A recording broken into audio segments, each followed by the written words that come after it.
मार्ग, तिसरा मार्ग आहे ज्ञान मार्ग आणि चौथा मार्ग आहे योग मार्ग. मग या चारही प्रकारे जर आपण गेलो तर आपल्याला भगवंत प्राप्ती ही 100% होणार आहे. बघा चंदगडचं तालुका हे काय आहे, चंदगड हे ठिकाण आहे तालुक्याचं, होय की नाही. मग आपल्याला चंदगडला जायचंय. मग चंदगडला जाण्यासाठी आपल्याला एकच रस्ता आहे का हो, आहे का, नाही. पूर्वेकडून रस्ता आहे, पश्चिमेकडून पण आहे, उत्तरेकडून पण आहे आणि दक्षिणेकडून पण आहे, होय की नाही. मग जो ज्या बाजूला राहतो त्याला ती दिशा काय होते, सोपी पडते. म्हणजे मी पूर्वेला राहतो तर मला पूर्वेकडून चंदगडला जाणं सोपं पडेल. मी दक्षिणेकडे राहतो तर दक्षिणेकडनं मी गेलो तर सोपं पडेल. मी उत्तरेला राहतो तर उत्तरेकडनं, आणि मी जर पूर्वेकडनं राहत असेल तर पूर्वेकडनं. मग त्याच प्रकारे पण माझं अंतिम ध्येय काय हो, मला चंदगडला पोचायचं आहे, होय की नाही. माझं अंतिम ध्येय मला चंदगडला पोचायचं आहे.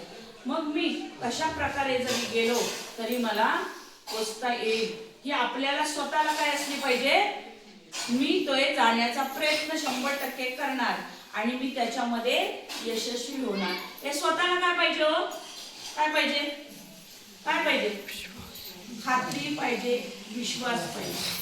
मग मी जो माझ्या जीवनामध्ये भगवंत प्राप्तीचा मार्ग अवलंबलेला आहे त्याच्यावरती मला विश्वास असला पाहिजे की नाही, 100%.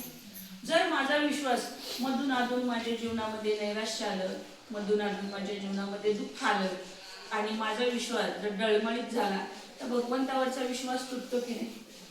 मग याला तुम्ही खरी भक्ती म्हणाल का.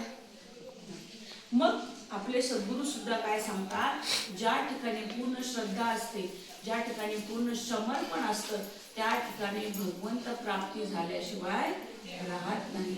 मग त्यासाठी काय करायचं, आपण सद्गुरूंनी सांगितलेले आपल्याला जीवनामध्ये जे जे टप्पे आहेत की कोणाचंही वाईट चिंतायचं नाही, कोणाला दुखेल असं वागायचं नाही.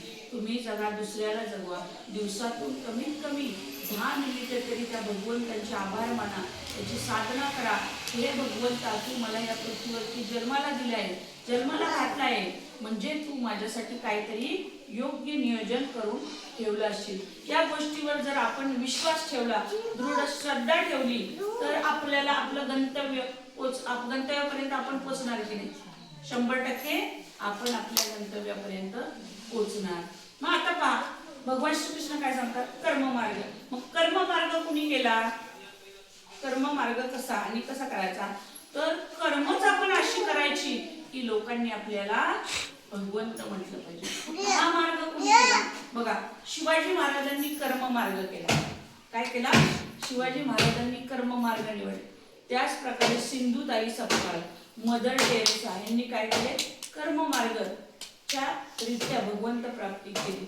म्हणजे कशी भगवंत प्राप्ती केली, म्हणजे बघा आज शिवाजी महाराजांचं नाव भारतात सुद्धा आहे, भारताच्या बाहेर सुद्धा आहे. जगामध्ये शिवाजी महाराजांचं नाव ठिकठिकाणी घेतलं जाते की नाही. आज शिवाजी महाराज अमर झाले कशासाठी, कशामुळे, कर्म मार्ग. त्यांनी कर्मच एवढं सुंदर केलं की आज ते देवतुल्य झाले. आज सगळे लोक शिवाजी महाराजांना दैवत म्हणतात की नाही, का, कर्म. आज सिंधुताई सपकाळ आपल्या सर्वांना माहिती आहे, होय की नाही. मग सिंधुताई सपकाळ कशा होत्या हो, तुमच्या आमच्यासारख्या सर्वसामान्य एकदम गरीब घरातून जन्म, त्यांचं जीवन परिचय जर बघितला ऐकला तर इतकं दुःख आणि इतकं गरिबी, दुःख, यातना त्यांच्या वाटेला आली, पण त्यांनी त्याच्यावर काय केले, पूर्णपणे मात केली.